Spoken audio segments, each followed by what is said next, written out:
Chapter 1. What if Hades ruled Olympus? Picture this: what if the dark, brooding ruler of the underworld, Hades, sat upon the majestic throne of Olympus instead of the mighty Zeus?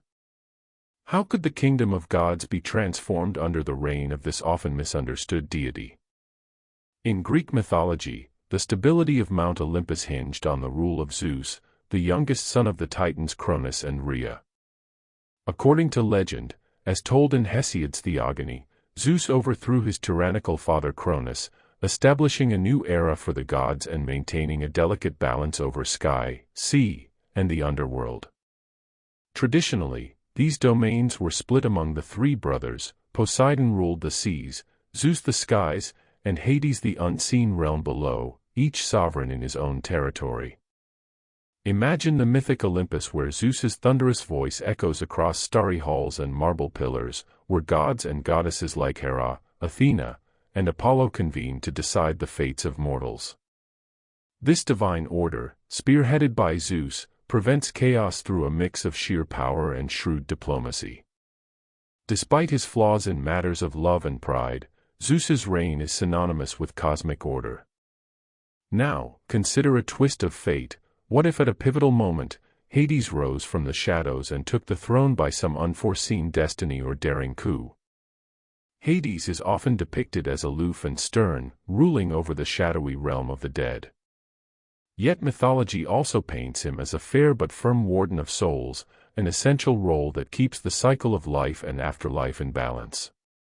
He is far from the villainous reaper popular culture sometimes portrays. Instead, he's a somber arbiter of fate. With Zeus retreating to the depths, Mount Olympus is now cloaked in otherworldly shadow rather than sunlight.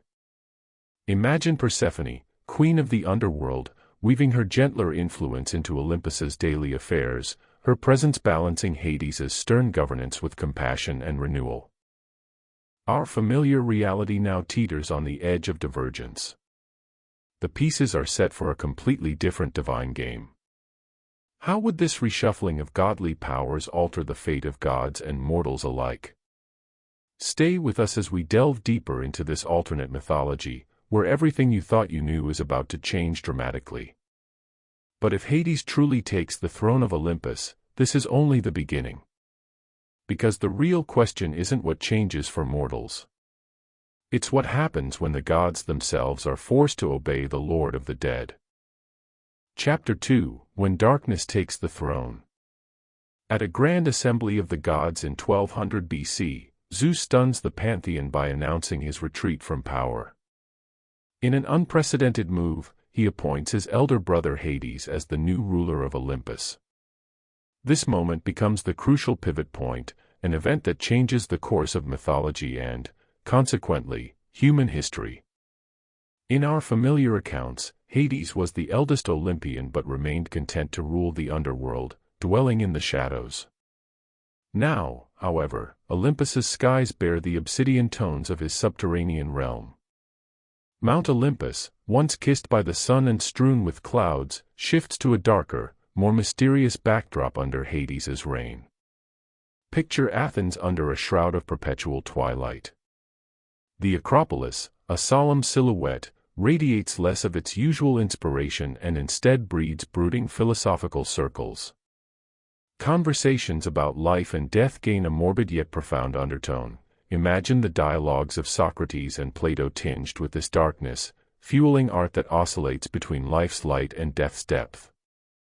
Hades, unlike Zeus, values fairness above favoritism, sparking an unprecedented reverence for justice at his altars. Torchbearers now light shrines to Dike, the goddess of justice, as laws become guided less by divine whim and more by an impartial balance. In Sparta, the cultural focus sharpens toward solemnity in preparation for an inevitable demise, a gift and curse from their new divine overseer. The ceremonial pomp of athletic rituals takes on a graver, more austere elegance. Warriors train under the moonlight, their physiques carving shadowy figures against a dim horizon, all in homage to their mysterious heavenly ruler. Within the pantheon, family dynamics shift as alliances simmer with tension. Hera finds herself, for once, overlooked, the long-standing queen now relegated to the periphery of power. Hades's rule doesn't come without cost. Whispers of his queen Persephone occasionally echo through the halls of Olympus, urging compassion and restraint amid the underworld's stern influence. Beyond Olympus, the underworld's gates receive more visitors as Hades's strict sense of justice sends ripples through the mortal realm. This era sees an increasing number of heroes and adventurers daring to venture into the underworld for counsel or redemption, expanding the tapestry of myths where mortals face the Lord of the Dead. Yet perhaps the most surprising turn of events is the birth of new festivals like Nocturnalia. Held at midnight and illuminated by countless lanterns, it celebrates triumphs of the night with luminescent pageantry, a nod to the ruler who finds comfort in shadow. How does Hades's presence on Olympus redefine the narrative for both gods and mortals? Already, the winds of change sweep across heaven and earth. The stage is set for a new world order, one where darkness reigns and light becomes only a fleeting specter. As darkness settles over Olympus, one truth becomes clear. This isn't just a change of ruler, it's a fracture within the pantheon itself. And not every god is willing to bow in silence. Chapter 3: A New Order of Olympus. With Hades now enthroned on Olympus, dramatic shifts in power dynamics ripple through the worlds of both gods and mortals. The underworld's shadow looms large over Mount Olympus, painting a political landscape unlike anything seen under Zeus's reign. Traditionally a detached and solemn figure, Hades as king brings a pragmatic approach to the laws of gods and men. He refocuses divine priorities on resources drawn from deep within the earth, opening new trade routes between Olympus and the subterranean realms. This shift elevates deities once peripheral. Hephaestus and Demeter find their crafts of fire and harvest suddenly crucial.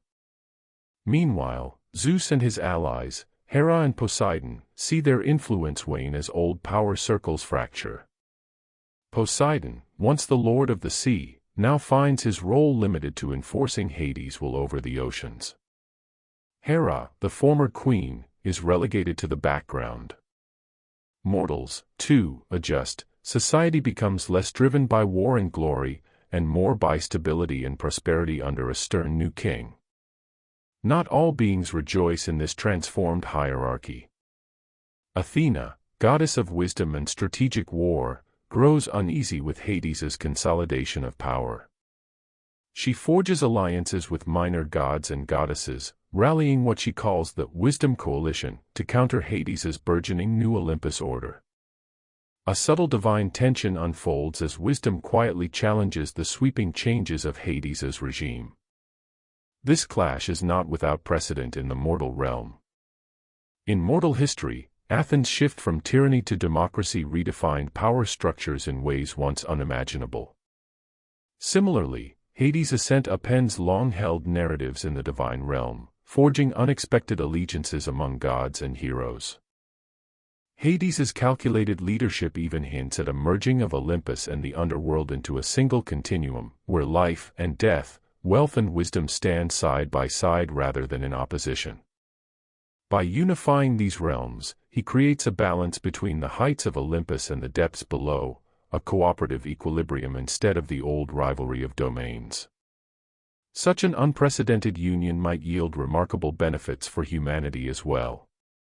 If the barrier between realms thins, the riches and knowledge of the afterlife could flow into the world of the living. Imagine an economy where treasures from Hades' realm bolster mortal markets and the wisdom of departed souls guides the living, an inversion of the usual divine-mortal order. Ultimately, we are witnessing not just the rise of a single god, but a cosmic reformation. This new order challenges the structure of both divine and mortal hierarchy. Under Hades' firm hand, Olympus holds the promise of great growth, but also the risk of collapse if its delicate balance falters. It serves as a mirror to our own world's balance between ambition and sustainability, prompting us to wonder how a single change at the top can reshape the course of history. Power is being redistributed, alliances are forming, and old loyalties are crumbling. But when divine politics spill into the mortal world, the consequences will no longer be confined to Olympus. Chapter 4: Shadows over the Economy. Under Hades' cold governance, the economic landscape of Greece shifts dramatically. The once open, bustling markets of Athens now carry an air of somber order, marked by intense negotiations and strategic alliances. Trade routes that were once carefree and vibrant turn into shadowed, closely monitored paths, each caravan escorted by silent sentinels to ensure compliance with Olympus's new edicts. In this new regime, the trade of precious metals and gems becomes the backbone of prosperity. Hades prioritizes resources pulled from beneath the earth to maintain his grip on power. Silver from Laurion and gold from Nubia quickly turn into vital commodities. City-states like Sparta and Corinth even build formidable naval fleets not for expansion, but to guard these crucial trade routes from pirates and rival powers eager to destabilize Hades' economic stronghold. Meanwhile, financial might consolidates into the hands of a few. New trade consortiums arise, akin to modern conglomerates, but with a sinister twist. Envision an Eternus Holdings, Bellum Nutriere Eternum, controlling everything from mining operations to distribution networks under Hades' watchful eye. Open market competition gives way to tightly controlled commerce, as influential underworld allied families monopolize entire industries. This economic upheaval also causes a shift in daily life. Agriculture takes a backseat to industry. Urban centers expand around mines and forges instead of farms, and workshops hum with activity day and night. Advancements in metallurgy and even rudimentary alchemy accelerate rapidly. In fact, a primitive banking system emerges whose currency is backed not only by coinage but by vaults of precious minerals, the value of wealth literally measured in the weight of ore. Though Hades' tight control might feel oppressive, it forges an unintended unity among the Greek city-states. Survival under his stern economic order demands cooperation, weaving a tightly interlinked network of trade and mutual reliance. Driven by necessity, society becomes more technologically advanced and organized than in our historical reality. Many city-states transform into proto-industrial hubs, foreshadowing an industrial prowess that, in our timeline, would not emerge until centuries later. Indeed, this trajectory shows that even in darkness, innovation can spark profound growth, an intriguing twist that challenges the foundations of economic history as we know it. The economy thrives, wealth flows from the depths of the earth. But dependence on the underworld comes at a cost. And soon, innovation will be forced to answer a dangerous question: how far is too far? Chapter 5: Science and Innovation in the Shadows. Beyond economics and politics, Hades' reign steers the course of human progress down a new, uncharted path. One of the first major divergences appears in transportation technology. Inspired by the subterranean realm, this civilization develops advanced underground transit networks far earlier than in our own history. Instead of steam-powered locomotives chugging across the surface, this world perfects enclosed subterranean tube systems, much like modern subways, powered by geothermal energy drawn from deep beneath the earth. Communication, too, takes a more cryptic turn. Rather than couriers racing across the land or signals sent through open air, messages speed along networks of underground cables. These cables carry encoded pulses of light, an early form of fiber optic communication, reflecting the underworld's preference for secrecy and efficiency. Even across great distances, the words of gods and mortals travel in hushed, flickering glimmers through the darkness below. Scholarly pursuits also adopt a new emphasis. Observatories, now influenced by Stygian darkness, devote themselves to subtle celestial events. Astronomers in Hades' era chart the heavens with an eye for the hidden and obscure. They identify wandering stars and even hint at other distant worlds centuries before such ideas appear in our timeline, sparking early philosophical debates about existence beyond Earth. Industry under Hades' rule is marked by an ethic of endurance and balance, perhaps mirroring the eternal cycles of the underworld. The idea of waste becomes anathema, materials are reused and recycled long before such practices appear in our timeline. Production and craftsmanship emphasize longevity and renewal over mass exploitation. This stands in stark contrast to the heedless consumption of resources in our world's industrial revolutions. The result is a proto-industrial society that treats conservation as a core principle of progress. Even the nature of warfare shifts under the Lord of the Dead. Instead of glorifying massive battles and thunderous charges, conflicts are waged in the shadows through strategy and psychological influence.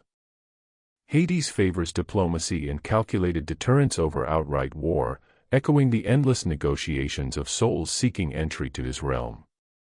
Great wars in this timeline are staved off by elaborate pacts and cunning stratagems, or fought through subtler means, espionage, sabotage, and the careful manipulation of fear, rather than by brute force alone. To put these changes in perspective, consider how our own world's technology was driven by the power of sunlight, steam, and open exploration. By contrast, this civilization innovates in darkness and beneath the ground. Steam engines and coal furnaces, so critical to our history, play only a minor role. They are quickly overshadowed by silent geothermal energy and the subtle engineering of the subterranean. In embracing what is hidden and sustainable, this world uncovers an illumination of a different kind, progress achieved not through endless consumption, but through careful balance. Remarkably, certain scientific breakthroughs even occur earlier here. Guided by the accumulated wisdom of ages, scholars in this timeline unlock the secrets of nuclear fusion long before the concept ever dawns on our scientists. Inspired by the perpetual fires flickering in Hades' domain, they harness fusion not as a weapon of war but as an abundant energy source. Instead of forging doomsday weapons, they illuminate their cities with miniature suns, an endless, self-sustaining energy source. Chapter 6: A Cultural Renaissance in Darkness. Alongside these leaps in science and statecraft, the very fabric of Greek culture is reshaped under Hades' reign. Zeus's time of exuberant revelry and bright pageantry yields to an era of somber structure and mystery. Every aspect of civilization, from art and music to language and ritual, now carries the underworld's melancholic imprint. Artistic expression flourishes in dark yet magnificent forms. A movement dubbed the subterranean style takes hold, defined by deep, shadowy hues and maze-like designs echoing the underworld's depths. Sculptures and pottery portray ghostly, elongated figures, as if souls have been frozen in the clay. The famed artist Philias the mystical earns renown for haunting murals of the Elysian fields, paintings where faint spirits peer from the shadows. Literature and language adopt a haunting lyricism. Greeks now favor an introspective, poetic tone in their tales and songs. Epics no longer celebrate battlefield glory, but instead chronicle spiritual journeys into the underworld and back. One famous example, the Odyssey of Shadows, follows a hero's descent into Hades' realm in search of enlightenment, a story unimaginable under Zeus's rule. Music, too, shifts into a more soulful mode. Somber melodies replace the triumphant anthems of Zeus's day. Hymns now celebrate the delicate balance between life and death. The notes of lyres and flutes echo as gentle laments in moonlit groves and temple halls. A harpist named Callista rises to fame for her nocturnes, poignant songs said to mirror the heartbeat of the earth itself. Daily traditions and celebrations also evolve. Persephone's touch introduces festivals that honor the seasons with a darker understanding. Spring rituals rejoice not only in life's return but in surviving winter's symbolic death. Communities hold nighttime feasts under wreaths of asphodel, the underworld's flower, to remember those lost, believing their spirits walk among the living each spring. Shadow puppet theater becomes popular. Flickering firelight and silhouettes depict heroes facing mortality and finding hope beyond it. These eerie yet comforting performances remind everyone that life's journey is fleeting and precious. Beneath this cultural canopy, Greek society grows more contemplative. With the king of the underworld watching over them, people prize wisdom, humility, and communal harmony over personal glory. Tales of conquest fall from favor, replaced by lessons about maintaining balance and respecting limits. Where Zeus's age exalted bold adventurers, Hades's era extols those with resilient spirits, penitent hearts, and quiet inner strength. This contrast raises a profound question: what if humanity had valued Hades' quiet wisdom over Zeus's thunderous ambition? Perhaps our modern world would have become less aggressive and more introspective. It's an invitation to consider how a shift in ancient values might have reshaped society, and what insights the reign of Hades offers for our own age. Art, music, and language adapt to a world ruled by shadow. But creativity is only the surface. Because the next revolution won't reshape expression, it will reshape belief. Chapter 7: Faith and the Afterlife Reimagined. The revolution in culture under Hades extends into religion and morality. Death, once feared as an absolute end, is now revered as a crucial transition in the cycle of existence. In this world, a new spiritual philosophy arises, call it necroism, which treats the afterlife as a period of reflection and learning rather than a dreaded final stop. Religious roles transform accordingly. Priests and oracles become mediators of the veil, guiding souls and comforting the living at the boundary between life and death. They preach that departed loved ones continue to watch and guide their descendants. Funerals become send-offs for a journey. Mourning is tempered by the belief that the soul will gain wisdom in Hades' realm and watch over those still on earth. Unsurprisingly, new prophets and thinkers emerge to spread this doctrine. One such figure is Karina of the Vale, a seer who preaches that the wisdom of the ancestors should be sought in times of need. She encourages people to meditate and listen for guidance from those who have passed on. As a result, people begin weaving ancestral advice into everyday decisions, creating a tapestry of knowledge that spans both living and dead. Even the halls of power feel the influence of this necromantic reverence. Political leaders, before making great decisions, consult the recorded wisdom, and, some claim, the spirits, of their predecessors. Some councils even leave an empty chair at meetings, symbolically reserving a place for the wisdom of past generations. Thus, governance gains historical depth. Laws are made not just on the whims of the living, but with an eye towards the lessons of those who came before. Culturally, the line between the living and the dead blurs in day-to-day life. Many households maintain small shrines to honor ancestors, conversing with them as if they were still present. The arts also emphasize that every generation remains connected in an unbroken circle. Paintings might show families dining with phantom ancestors beside them, and songs celebrate the idea that each life is a thread in a continuous tapestry. Life is lived with the comforting notion that no one is ever truly gone, they have simply moved to the next room of existence. Morality in this world shifts as well. Instead of being driven by fear of divine punishment or the unknown, people are guided by the accumulated wisdom of those who lived before. Ethical choices carry a sense of legacy. To do wrong is not only to offend the gods, but to disappoint one's forebears watching from the afterlife.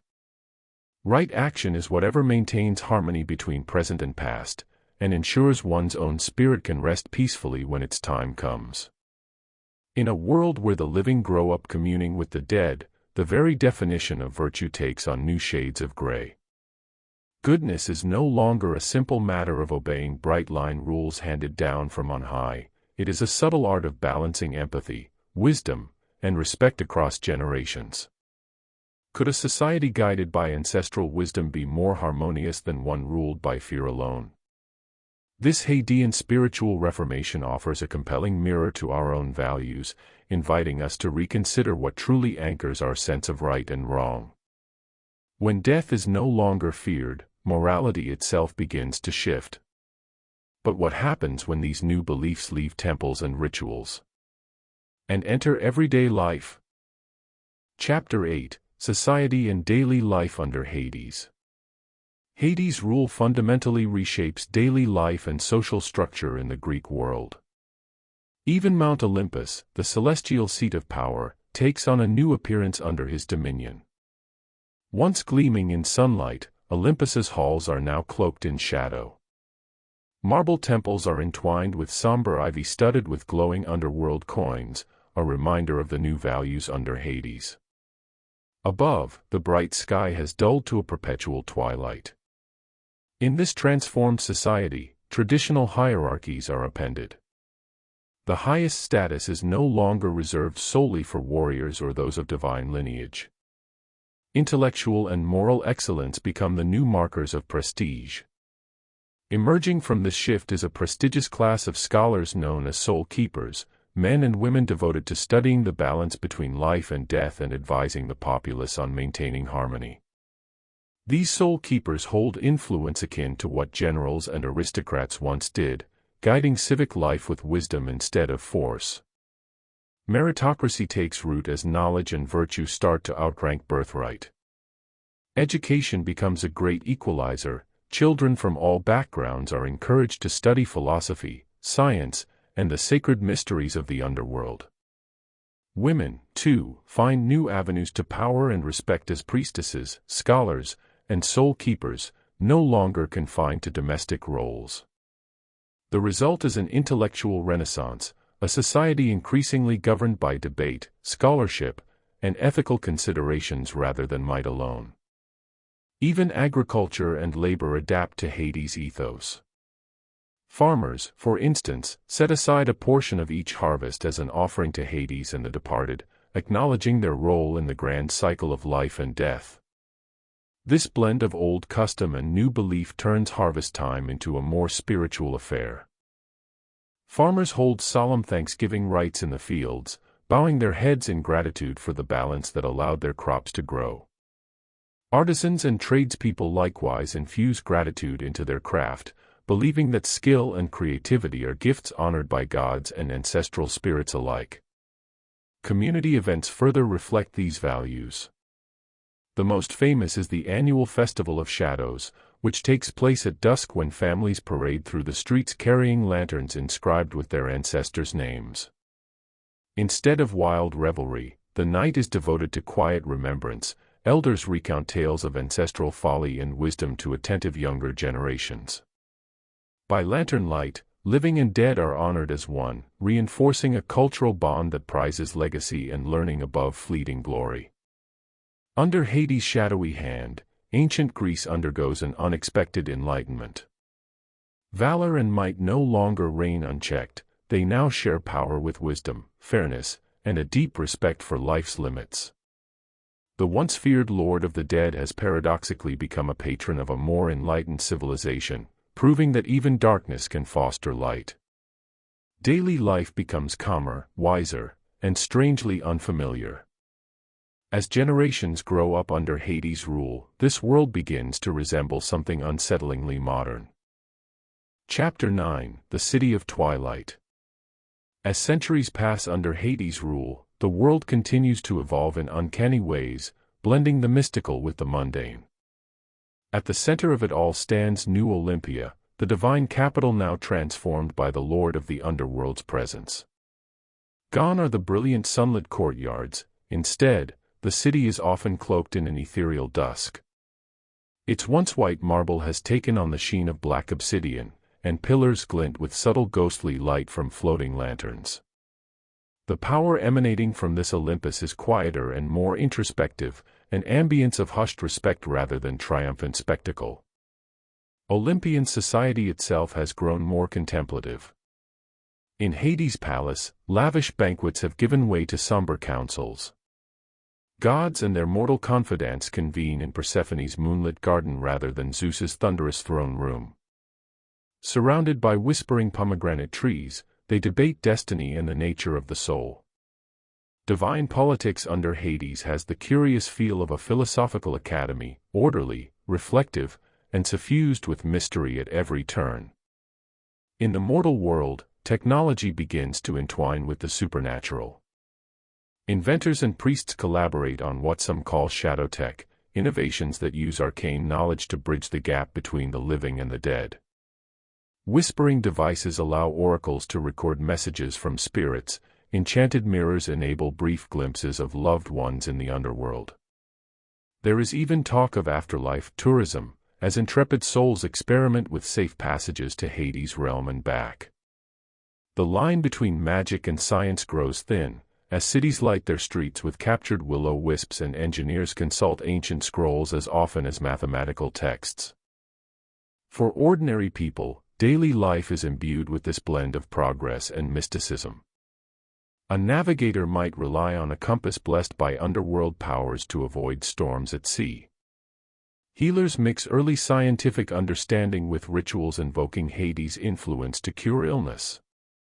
Every profession and craft carries a dual awareness. A blacksmith's forge might be dedicated to Hephaestus, but a small shrine to Hades nearby reminds him to respect the souls who will wield his blades.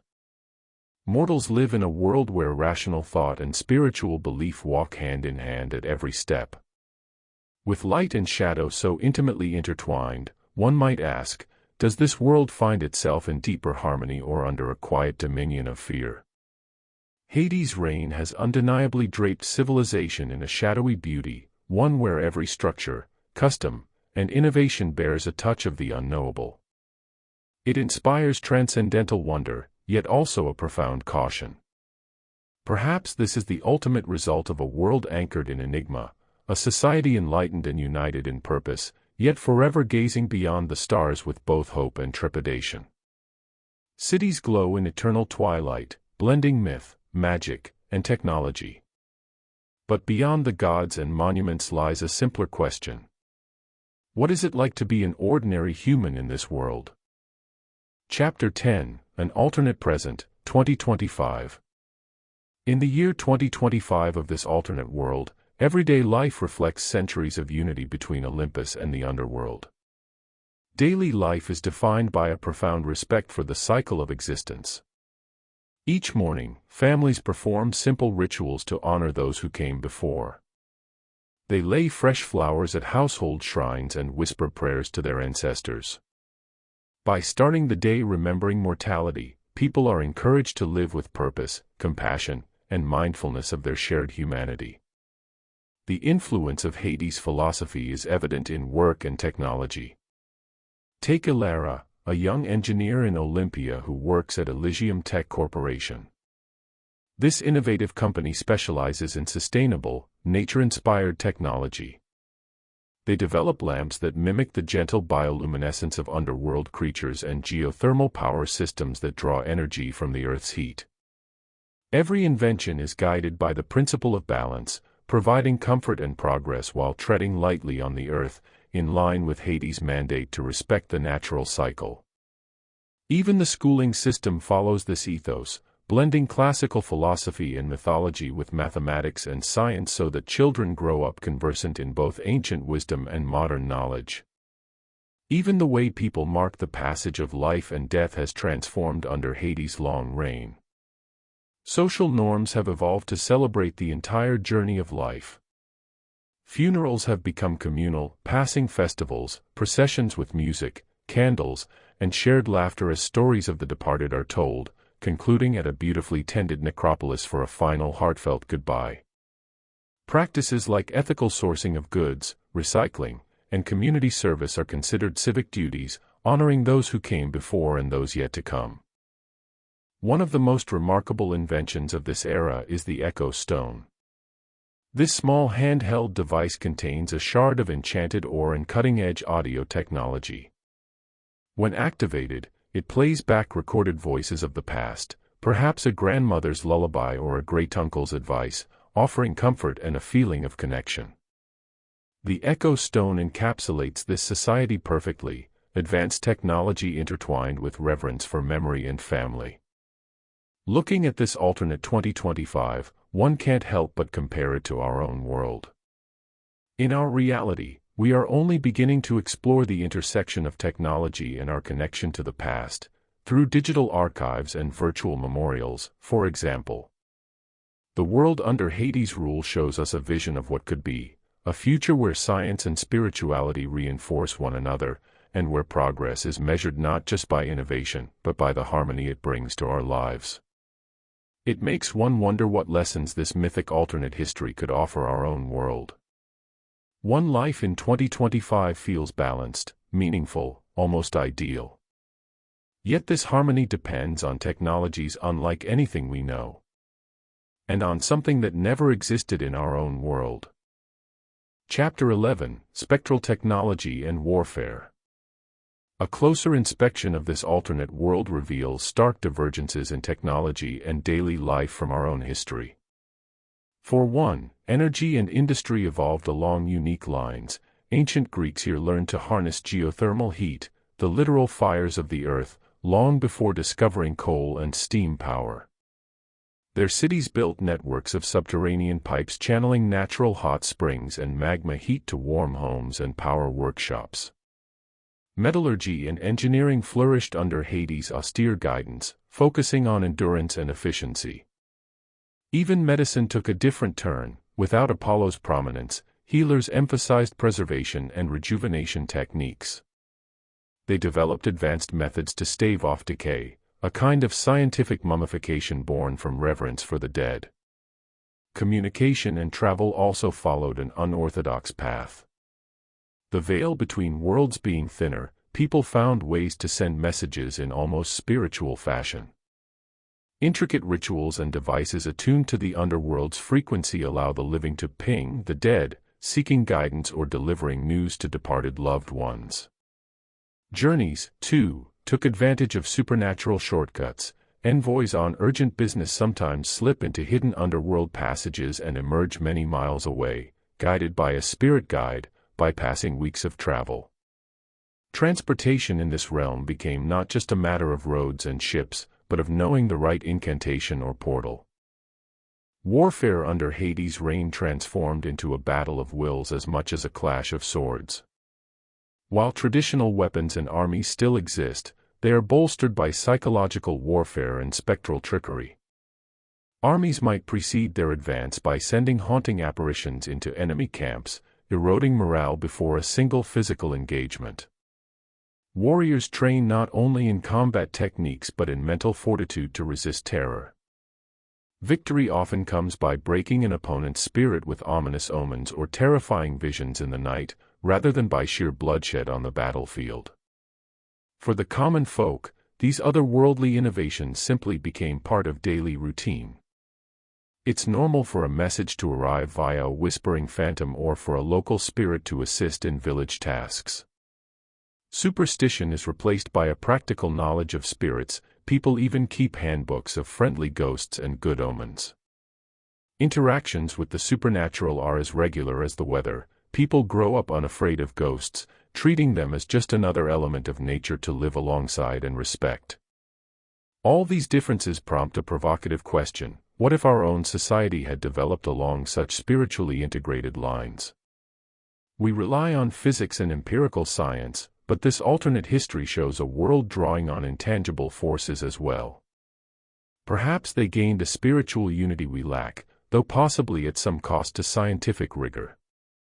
It challenges us to consider whether humanity could integrate the unseen into our progress without losing reason. A civilization powered by spirits and shadow unlocks unimaginable possibilities. But every advancement demands a sacrifice. So what, exactly, did humanity give up in return?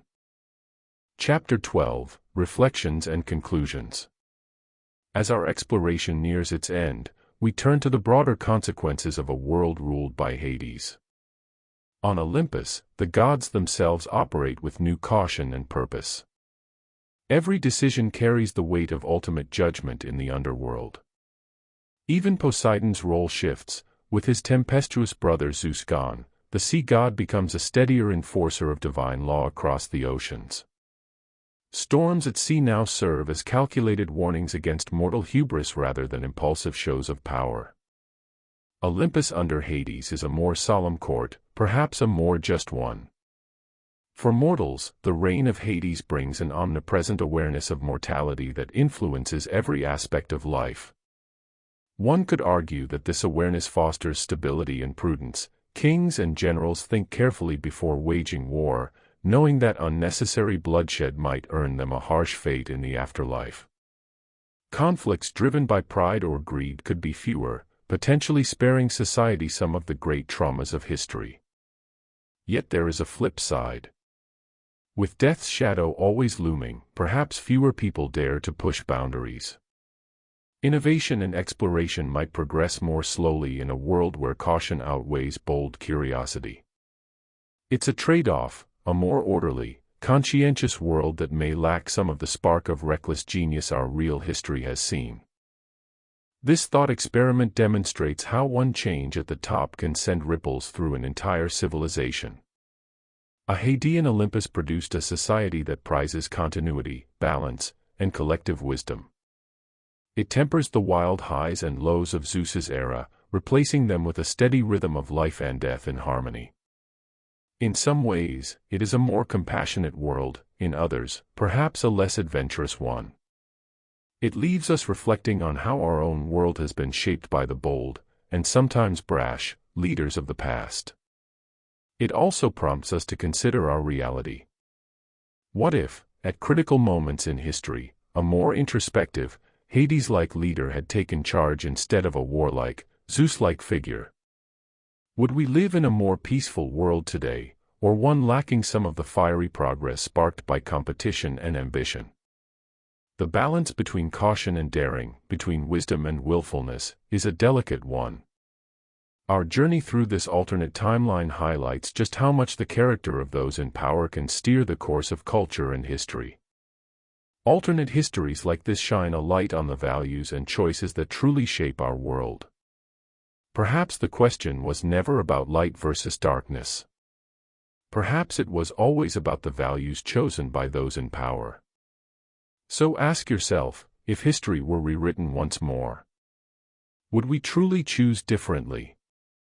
If you enjoyed pondering this what if, please remember to like this video, subscribe for more, and hit the bell icon so you won't miss the next journey into a slightly different history.